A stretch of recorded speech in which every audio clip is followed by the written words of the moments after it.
오늘은 다짜고짜 우리 문화재 레벨 테스트를 해보겠습니다. 쪼렙부터 아주 높은 레벨까지 한번 테스트를 해볼게요. 자, 1번 가장 낮은 레벨입니다. 이 문화재는 무엇일까요? 석굴암입니다. 우리나라 국보 24호이자 유네스코 세계문화유산이에요.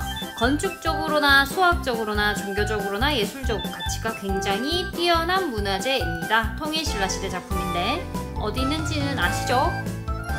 경주에 있습니다. 두 번째 레벨입니다. 우리나라 국보 1호는 무엇일까요? 이거예요. 네, 숭례문입니다. 국보 1호 숭례문이고요. 조선시대 한양 도성을 둘러싸고 있던 성곽의 정문 역할을 했고 남쪽에 있다고 해서 남대문이라고도 불렸습니다. 그 방화 사건으로 무너졌는데 복원공사를 거쳐서 다시 재탄생했습니다. 이런 안타까운 일이 다시는 없어야겠죠. 자, 레벨 3 실버 등급이에요. 10원짜리 동전에 있는 이 탑은 어떤 탑일까요? 두 가지 중에 어떤 거예요? 오른쪽 거죠? 다보탑입니다. 이거는 국보 20호고요. 경주 불국사에 있는 석탑이고 통일신라 시대에 건축된 것으로 추정됩니다. 모양이 굉장히 독특해요. 왼쪽에 있는 석가탑이 통일신라 시대의 전형적인 모습의 석탑이라면 다보탑은 굉장히 독특한 형태를 가진 이형탑이고요. 타자상이 하나만 있었는데 사실 4군데 동서남북 4군데 다 있었다고 합니다. 요거는 일제시대에 훼손된 거에 안타까운 거죠. 자, 다음 골드 레벨입니다. 여기 보이는 이 문화재는 역사 시간에 많이 봤을 건데 어느 나라의 것일까요? 이 문화재의 이름은 무엇일까요? 네, 백제의 금동대향로이고요. 이것도 국보예요. 굉장히 백제 사람들에 걸맞는 섬세한 표현이 돋보이는 작품으로 도교, 불교, 음악, 오행 등 백제인들의 사상이 담겨 있다고 합니다. 대향로잖아요. 대향로답게 크기는 61.8cm. 향로치고는 크죠. 이었다면 이제 플래티넘 등급으로 한번 넘어가 볼게요. 일제강점기와 6.25 때 이 훈민정음을 보존해 주신 분 누구죠? 선생님 수업 잘 들으신 여러분은 플래티넘으로 넘어갈 수 있습니다. 네, 바로 간송전영필 선생님입니다.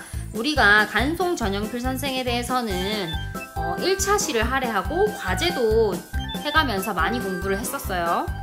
자, 간송전영필 선생은 여러분이 알고 있는 신윤복의 수많은 풍속화부터 그 다음에 신사임당의 초충도 5만원짜리 앞면에 있는 그림이죠. 라든지 고려 청자 상감 운항 문매병 같은 도자기까지 굉장히 다양한 문화재를 개인 사비를 털어서 수집을 하고 보존했던 너무나 고맙고 감사한 인물입니다.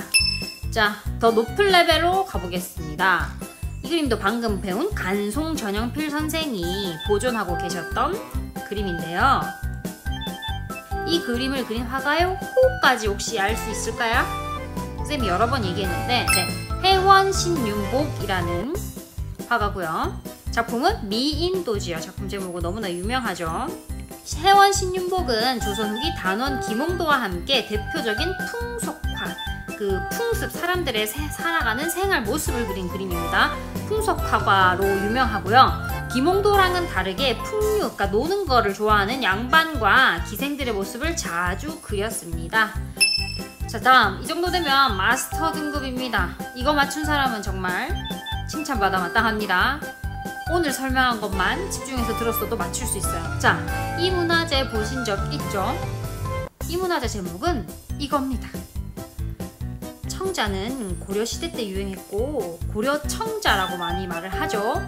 자, 이 문화재의 제목에서 땡땡에 들어갈 말은 무엇일까요? 상감입니다. 청자, 상감, 운학문, 매병이 이 작품의 제목인데요. 상감이라는 말은 뭐냐면 무늬를 새기는 기법입니다. 자, 도자기에 무늬를 새길 때 가장 편한 방법은 알료로 그림을 그리는 거죠. 하지만 여기에 그려져 있는 구름 무늬와 항무늬와 동그라미 무늬는 그림을 그린 것이 아니고 먼저 파냅니다. 도자기가 마르기 전에 파냅니다. 그 다음에 다른 색 흙을 넣어요. 그러면 그 홈에다가 다른 색 흙이 들어가잖아요. 구워내면 이렇게 다른 색깔 무늬가 들어가게 되는 거죠. 이 상감 기법은 고구려의 독창적인 무늬 넣는 기법입니다. 자, 다시 고려시대에는 청자가 굉장히 유행했어요. 하지만 청자는 1300도 고온에서 구워야 하며 굉장히 높은 기술력이 요구됩니다. 그래서 그 당시에는 중국과 우리나라가 세계 최고의 도자기 기술을 가진 나라들이었어요. 특히 상감 기법은 고려의 독창적인 도자기 무늬를 새기는 기술입니다. 꽤 높은 레벨로 왔죠. 실제로 이 레벨 가진 사람 없을 것 같은데. 왼쪽에 보이는 두 작품 어디서 보셨나요? 어디서 봤을까요? 여러분 무조건 봤을 것 같은데. 네, 5만원권에 있는 작품입니다. 뒷면에 이 두 그림을 섞어서 이렇게 표현을 했어요. 이 작품들과 같이 조선시대 선비들이 인격 수양을 위해 4가지 식물을 자주 그린 그림이 있어요. 이런 그림을 무엇이라고 할까요? 자, 어몽룡의 월매도, 매화를 그린 그림입니다. 눈이 녹기도 전에 피는 그런 꽃, 시련을 이겨내고 피는 꽃이죠. 그 다음에 이정의 풍죽도입니다. 죽은 대나무를 말하는데 굉장히 꼿꼿하잖아요. 그리고 절대 꺾이지 않죠. 이 매화와 대나무를 포함한 4가지 식물을 그린 그림을 뭐라고 하냐면 사군자라고 합니다. 매화, 난초, 국화, 대나무가 속하는데 식물들의 특성이 군자와 닮았다 하여 사군자라고 불렸고 조선시대 선비들이 많이 그렸습니다. 이거 아는 사람 정말 상식 풍부한 것 같습니다. 자, 마지막 레벨입니다. 이 그림도 혹시 아시나요? 이 그림 못 본 사람 없습니다. 네, 천원 뒷면에 있는 그림인데요. 이 그림을 그린 화가는 누구일까요? 어렵죠. 겸재정선입니다. 아는 사람이 과연 있었을까? 선생님이 수업에 몇 번 설명을 하긴 했었어요. 겸재정선은 조선 후기 진경산수화의 대표 작가로 전국을 여행하면서 우리 산천의 아름다움을 화폭에 담았습니다. 자, 이 그림은 천원 뒷면에 있는 개상정고도입니다. 이 외에도 금강전도라든지 인왕제색도 등의 작품으로 유명한 화가입니다. 네, 여기서 재밌는 거 하나 알려줄게요. 이 그림이 천원 뒷면이잖아요. 천원에 있는 인물이 누구죠? 네, 이황 선생님. 이황 선생님의 고향 안동에 가서 직접 그렸고요. 이 그림에서 건물 하나 보이나요? 그 건물 안에 사람이 한 명 있어요. 바로 이황 선생님입니다. 제 가족 중에 한 명한테 이거 알려주세요.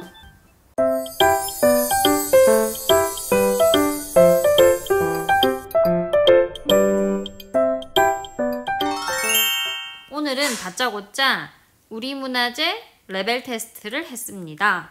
여러분 몇 문제나 맞췄고 문화재 지식이 어떤 레벨에 속하시나요? 이걸 한 이유가 있겠죠. 오늘은 문화재 홍보 챌린지라는 걸 해보겠습니다. 오랜만에 여러분이 뭘 만들어야 합니다. 챌린지는 어떻게 하는 거냐? 오늘 이 수업 영상에 나온 문화재 중 하나를 선택하세요. 그 다음에 문화재 광고 포스터를 제작을 합니다. 특징을 살린 창의적인 제목이 들어가야 되고요. 문화재 사진이 들어가야 됩니다. 그리고 문화재에 대한 정보를 적어 넣으셔야 됩니다. 예시 보여줄게요. 이런 것들이죠.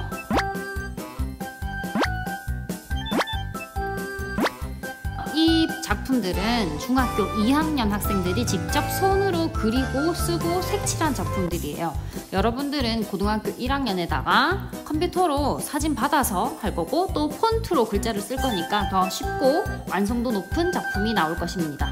자, 선생님이 예시로 만들어 봤어요. 좀 급하게 만들었는데 사진 같은 거를 활용을 하고 예쁜 폰트를 활용하고 캘리그라피 잘하는 사람은 캘리그라피 하면 됩니다. 문화재 포스터 챌린지 과정은 다음과 같습니다. 먼저 문화재를 선정하고 관련 자료와 이미지를 수집하세요. 여기서 많은 자료를 수집할수록 아이디어 구상이 쉽습니다. 그래서 포스터 아이디어 디자인을 구상해요. 오늘은 여기까지만 하고요. 다음 주에 작품 제작을 각종 앱과 다양한 프로그램을 활용해서 해보겠습니다. 자, 먼저 자료 수집 부분 알려드릴게요. 저는 달 항아리를 선택을 했는데요. 달 항아리는 조선시대 작품이고요. 백자입니다. 백자는 흰색의 도자기를 말하고 백자 중에서도 아무 무늬가 없는 순백자예요. 근데 이 백자가 백자토로 만드는데 굉장히 다루기가 까다롭거든요. 이걸 다룰 수 있는 나라가 별로 없었어요. 이 높은 도자기 기술을 보여주는데 44.5cm짜리 백자를 만들려면 바로 만들 수 없어요. 위아래 따로 만들어 붙입니다. 그 과정에서 많이 망가지는데 우리 조선은 잘 만들어냈어요. 이 작품 같은 경우에는 수많은 달 항아리 중 국보 309호고요. 달 항아리는 평창 동계올림픽 성화대로 사용되기도 했습니다. 그래서 달 항아리라는 이름은 사실 달을 닮아 붙여진 이름이에요. 백자호라고도 불립니다. 그래서 이런 자료 조사를 바탕으로 선생님은 달이라는 말과 조선이라는 키워드를 붙여서 조선의 달이라는 제목을 붙여봤고요. 그 다음에 위아래 따로 만들어 붙인다는 제작 방법에서 화면 구성을 위아래로 해볼까라는 아이디어를 얻었어요. 그래서 이거 같은 경우에는 조선의 달과 어울리는 밤하늘 이미지를 찾았고요. 요거 같은 경우에는 위아래 따로 붙여서 만드는 화면 구성을 했습니다. 작품의 특징이 반영된 거죠. 자, 그럼 포스터 디자인하는 팁을 좀 알려드릴게요. 먼저 내용에는 제목, 문화재 사진, 문화재 정보가 들어가야 되고요. 디자인할 때는 배경 이미지, 화면 구성, 글자체를 신경 써주세요. 자, 먼저 내용부터 살펴볼게요. 문화재의 특징을 반영한 제목이 들어가야 됩니다. 조선시대 거고 달을 닮아서 달 항아리라고 불리니까 제목을 이렇게 붙였어요. 그리고 문화재 사진이 이렇게 들어오고요. 문화재 정보가 이렇게 들어갑니다. 그래서 이걸 했을 때 이 내용들이 다 들어가야 문화재를 홍보하는 포스터라는 그 목적에 맞는 한목적성을 가질 수 있고요. 제목을 창의적으로 붙였을 때 독창성을 얻을 수 있습니다. 자, 그럼 디자인 볼게요. 가장 먼저 배경 이미지를 생각을 해주세요. 선생님은 달 항아리니까 밤에 달이 뜨잖아요. 밤하늘의 이미지를 생각을 했고요. 화면 구성은 중앙 정렬로 했습니다. 이게 좀 평범하기도 하지만 집중이 잘 되고 깔끔한 화면 구성이죠. 글자체 같은 경우에는 선생님이 그냥 캘리그래피로 썼어요. 하지만 작품 설명 같은 거는 깔끔한 바탕체로 했습니다. 바탕체가 좀 재미없을 수도 있지만 요즘에는 역으로 좀 세련돼 보이기도 해요. 자, 이렇게 디자인에 신경을 썼을 때 신미성, 아름다워 보이는 신미성을 확보할 수 있고 창의적인 걸 보여주는 독창성도 확보할 수 있습니다. 디자인은 상세히 살펴볼게요. 먼저 배경 이미지 살펴보겠습니다.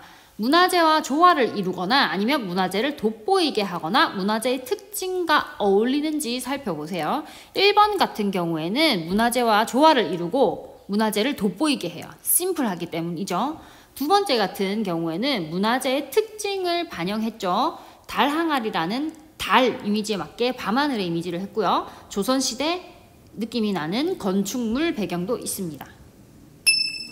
두 번째, 그러면 이 배경 이미지와 문화재와 뭐 글자 이런 걸 어떻게 구성하는지도 중요합니다. 첫 번째 같은 경우에는 문화재를 가장 가운데에 넣었어요. 이런 거는 집중이 잘 됩니다. 두 번째 같은 경우에는 사실 첫 번째보다는 조금 문화재 이미지가 좀 적죠. 하지만 뭔가 전통적인 느낌도 나고요. 자, 세 번째 같은 경우에는 가장 창의적이죠. 반반 위아래 따로 만들어서 붙인다는 달 항아리의 특징을 반영했고 이런 거는 굉장히 독특한 구성이라고 할 수 있습니다. 그 다음에 글자 배치도 봐야 돼요. 1번 같은 경우에는 다 중간 정렬했죠. 심플합니다. 집중이 잘 돼요. 2번 같은 경우에도 중간 정렬, 근데 글자를 세로로 배치할 수도 있고요. 1번과 똑같이 작품 사진을 배열했지만 글자를 세로로 배열해서 또 옛날 느낌을 나게 할 수도 있습니다. 그 다음에 좀 더 독특한 화면 구성도 가능하고요. 근데 너무 이제 산만해지면 가독성이 떨어져요. 자, 세 번째 글자체와 글자 크기도 한번 볼게요. 다양한 글자체가 가능하니까 어울리는 글자체를 찾아서 써보시길 바랍니다. 그 글자체가 바뀌면 느낌이 많이 달라져요. 글자 크기에 따라서도 다르고요.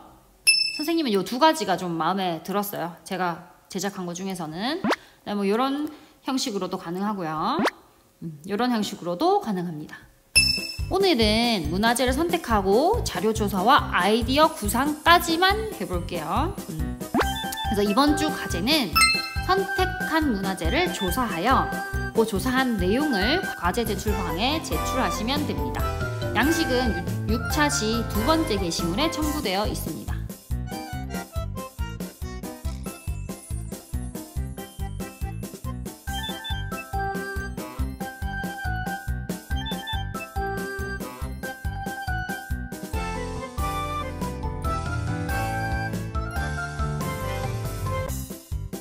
그럼 다음 주는 오늘 한 내용을 바탕으로 문화재 홍보 챌린지 작품 제작을 해볼게요.